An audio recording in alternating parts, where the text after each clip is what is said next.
My name is Karen. I'm 61 years old, and I've been married to my husband, Michael, for almost 4 decades. We've built a quiet life in a modest home tucked in the foothills of Northern California, with a back porch that overlooks oak trees and the distant shimmer of the river. Life isn't flashy anymore, nor do I need it to be. The routines are familiar, the days are predictable, and Michael and I have found peace in that kind of simplicity. When Michael told me he'd be flying to Ohio for a week to help his sister settle her affairs after her surgery, I didn't think twice. He's always been the kind of man to put family first, and I encouraged him to go. I would have gone too, but the idea of long flights and cold guest beds just didn't appeal to me anymore. My knees complain too much nowadays.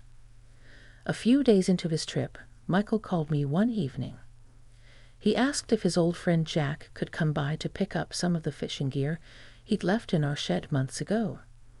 Apparently, the two of them had planned a trip to the lake once Michael got back, and Jack was eager to get things cleaned and ready. Jack and Michael had been friends since their army days, 40-some years of inside jokes and stories I'd heard a dozen times over. Jack was a few years younger than us, maybe 58 or 59, with a rugged look about him that had softened over time. His hair had gone completely gray, but he still had that strong, alert posture that came from a lifetime of discipline and manual work. I hadn't seen him in a while, but I remembered him as charming in that slightly mischievous way. He always had something clever to say. So when he showed up at the front door the next afternoon, I welcomed him with a smile and invited him in for iced tea before he headed to the shed. "Still making the best lemonade tea west of the Rockies?" he teased as he stepped into the kitchen. "Better," I replied. "I've perfected it since your last visit." It was just meant to be small talk, friendly banter. Nothing out of the ordinary. But as we sat down at the kitchen table, sunlight falling through the windows and catching the flecks of silver in his hair, something about the silence between us felt different. Jack looked at me in a way I hadn't felt seen in years, not since before the gray, the reading glasses, and the softness that comes with time. It wasn't flirtatious, not outright.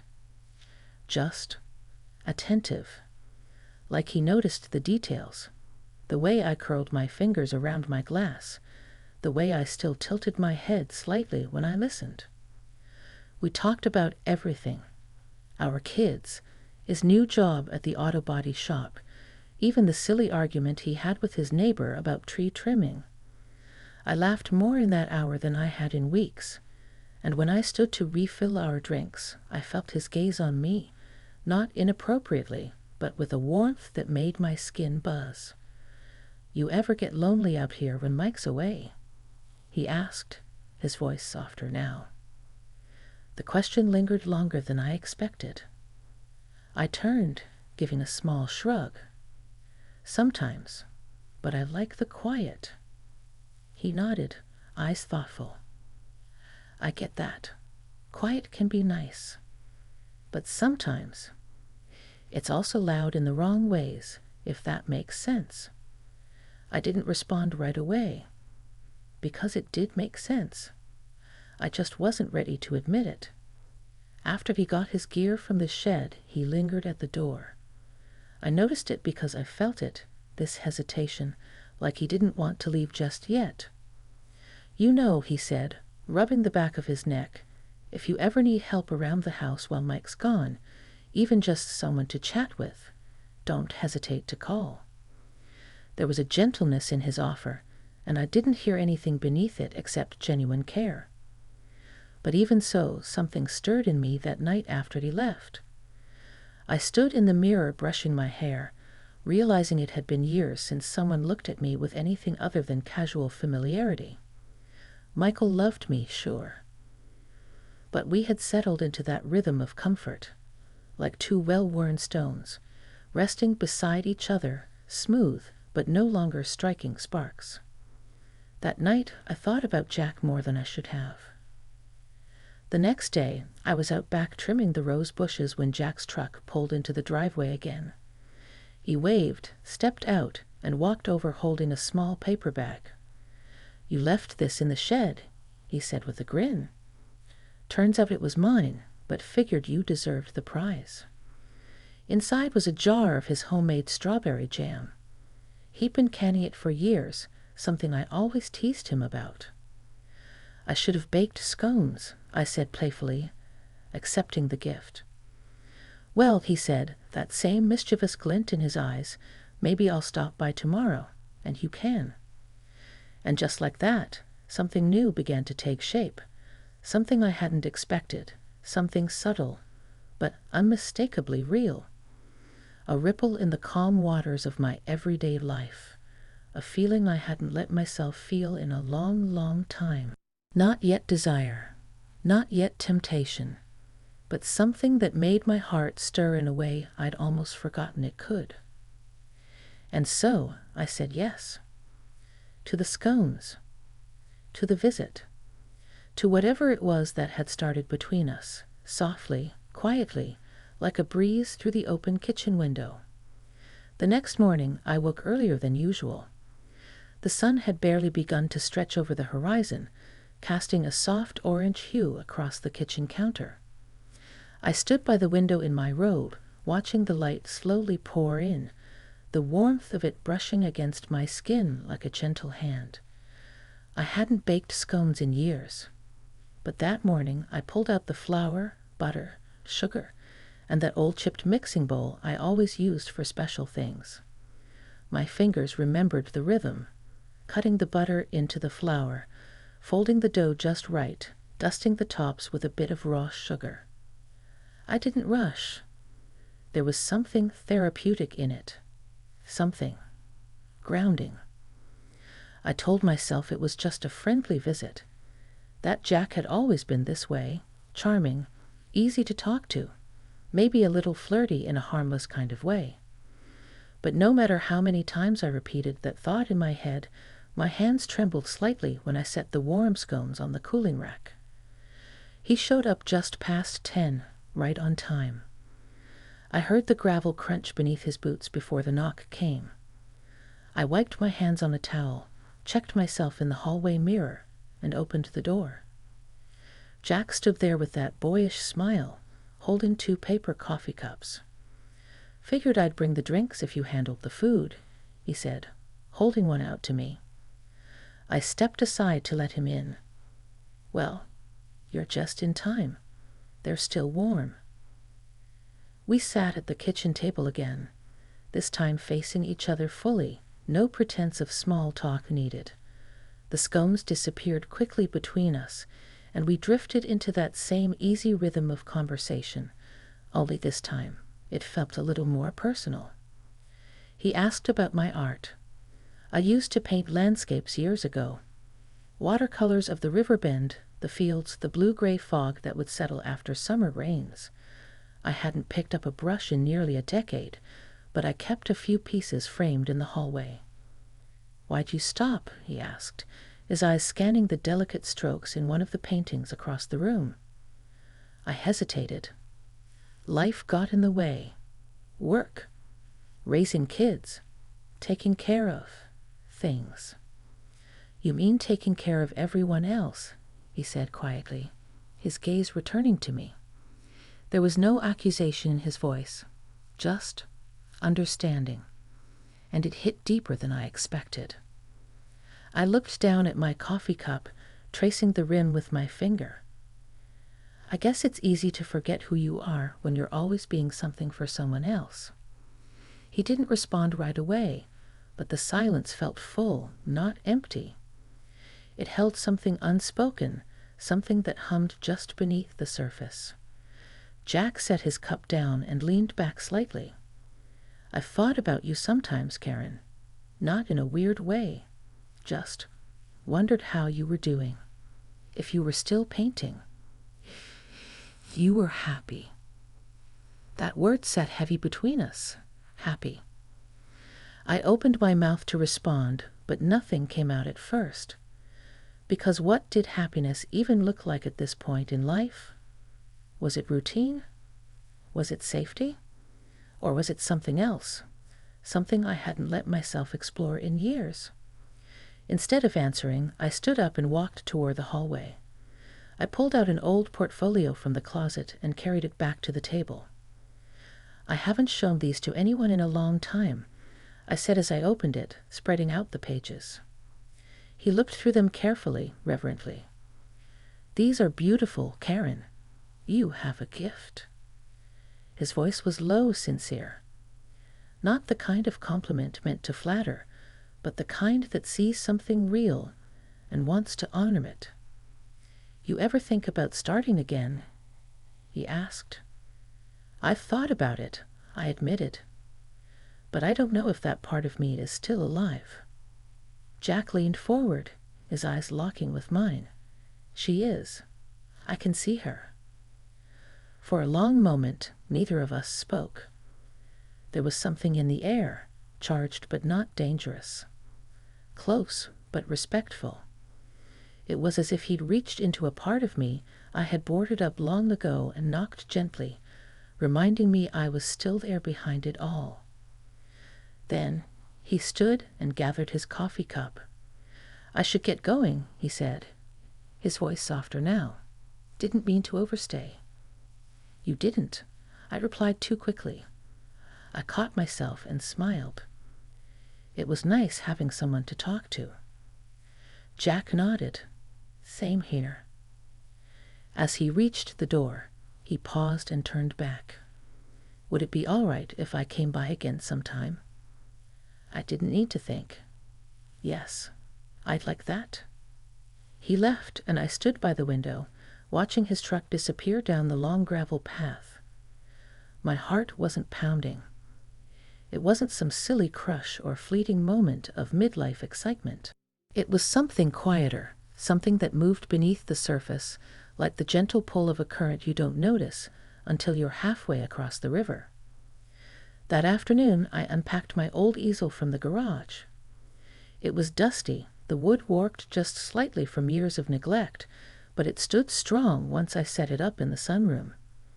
I found a small canvas, pulled out my brushes, and began to paint. Not because of Jack, but because of what he reminded me I had buried. By evening, the house felt a little less quiet, a little less lonely. The air seemed lighter, as if it too had noticed the change inside me. And when I lay down to sleep, I found myself smiling, not from excitement or confusion, but from the strange comfort of being truly seen again. The days that followed unfolded like soft pages of a forgotten book, familiar yet touched by something new. Jack didn't come by every day, but when he did, it felt natural. Like the kind of company that doesn't fill the silence but shares it. One afternoon, I found myself in the sunroom again, brush in hand, painting the field behind our house as the light dipped into gold. I hadn't felt this connected to my own mind in years. Not just to the act of painting, but to myself as a woman, as someone who once had dreams, quiet hopes, and a sense of wonder. The doorbell rang just as I was cleaning my brushes. Jack stood there with a half smile and a small bag in his hand. "Brought you something," he said, holding it up. Inside was a tiny sketchbook, bound in deep blue leather. "Figured if you're painting again, maybe you'd want to sketch too. Sometimes it helps, just to keep things flowing." I didn't know what to say at first. Not because I didn't appreciate the gesture, but because no one had given me something so thoughtful in a long time. "Thank you, Jack, really." We sat out back that day, under the wide maple tree near the fence line. He told me about his daughter, how she'd moved to Oregon with her husband and barely called any more. I listened, truly listened, and when he laughed at himself for being a sentimental old fool, I gently touched his arm. "You're not foolish for missing someone you love." That moment lingered longer than it should have. His hand turned slightly under mine, but he didn't move it. Our eyes met, and the quiet between us became heavy, as if the air itself were holding its breath. I pulled my hand back slowly, unsure, conflicted. I stood and walked to the edge of the yard, needing a second to steady the thoughts racing through me. Jack followed a moment later. "Karen," he said, his voice measured, "I don't want to make you uncomfortable." "You didn't," I said, turning to face him. I'm not used to this." "To what?" "To someone seeing me." I exhaled. "Not as a wife or a mother, just as me." He looked at me for a long time. "That's all I see, and I think you're extraordinary." My heart tugged painfully, both in longing and guilt. I loved Michael. That hadn't changed. But love isn't always the absence of something else. Sometimes it's a room with more than one light. Jack stepped closer, but he didn't touch me. He stood close enough that I could feel the warmth of him, the quiet gravity he carried. "I'm not here to make things harder for you," he said. "But I won't lie. I care about you."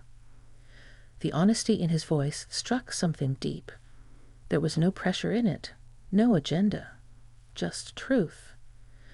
"I don't know what to do with that," I admitted, my voice barely above a whisper. "You don't have to do anything. I'm here when you need me. As a friend, or whatever you need." He left shortly after, giving me space.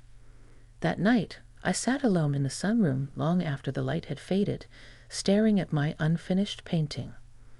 My mind swirled with memories of Michael's steadiness, his kindness, his worn flannel shirts and quiet smiles, and Jack's laughter, his attention, the way he made me feel like someone rediscovered. Was it wrong to enjoy both? Was it betrayal simply to feel seen by another person? I didn't know. The next morning, I received a text from Jack. Just a simple message. "Thinking of you today. Hope you're painting." I stared at the screen, a small smile creeping across my face despite myself. Later that day, as I sat outside with a sketchbook in my lap, Michael called. His voice was upbeat. His sister was recovering well, and he planned to be home in 2 days. I should have felt excited, and part of me did, but another part, quiet and conflicted, felt something else, like the end of something that hadn't quite begun. When I hung up, I closed my eyes and let the wind move through me, rustling the leaves, whispering things I wasn't ready to say aloud. By dusk, Jack's truck pulled into the drive again. This time, I didn't wait inside. I met him halfway. "I've been thinking too," I said. He nodded gently. "I don't know what this is," I told him honestly. "But it means something to me. You mean something to me." Jack reached out slowly, brushing a strand of hair from my cheek in a gesture so tender it broke something open inside me. "I know," he said. "That's enough for now." He didn't kiss me. He didn't hold me. We simply stood in the fading light, letting the truth of it settle into our skin. It wasn't an affair. It wasn't even physical. But it was something far more complicated, an emotional crossing, a rediscovery, a kind of connection that didn't ask for permission. And it had changed me. Michael came home on a Thursday afternoon. I had baked a pie, pecan, his favorite, and folded fresh towels in the guest room even though he wouldn't need them. I didn't know why I was nervous. He was my husband, my partner for nearly 40 years. And yet, as I watched his car pull into the drive, my heart fluttered in a way that felt unfamiliar. Not from anticipation, from uncertainty. He walked in with that same quiet smile, his suitcase in one hand and his coat slung over the other. "You cut your hair," he said almost immediately, noticing the few inches I'd trimmed while he was gone. I did. felt like a change. He kissed my cheek, warm, brief, familiar. The smell of his cologne filled the hallway, and for a moment everything felt normal again. But I wasn't the same woman he had left behind. Over dinner, he told stories about his sister's recovery, the cold weather in Ohio, how much he missed a real California tomato. I listened, laughed, filled his glass when it was low. But inside, a part of me was somewhere else, lingering in the pauses, the moments he didn't notice the small shifts in me. That night, we lay in bed together. He fell asleep quickly, snoring softly like he always did. I lay awake, staring at the ceiling fan turning in slow circles, my hands folded over my stomach. I thought about Jack, not with longing, but with clarity. What we shared hadn't been about romance. It had been about being seen, being acknowledged as a woman still full of feeling, still capable of desire and change and growth. He had sparked something I hadn't even known was dormant. But I also thought about Michael, about all the years we had stood side by side. Through cancer scares, through our son's troubles with addiction, through financial droughts and emotional winters. He had been steady, safe, constant. He still was. The next morning, as we had coffee on the back porch, I told Michael I wanted to start painting again. He looked surprised, then smiled. I always liked your paintings. You used to be so lost in them. I wasn't lost, I said. I was found. He nodded slowly, the meaning settling in. He didn't press. He didn't ask why now. He just reached for my hand and held it gently. Later that afternoon, I wrote Jack a letter. Not a text, not a call. A real letter. I thanked him for reminding me who I was, for showing me a version of myself I had nearly forgotten, for the attention, the respect, the emotional honesty. But I also told him I had chosen to stay present in the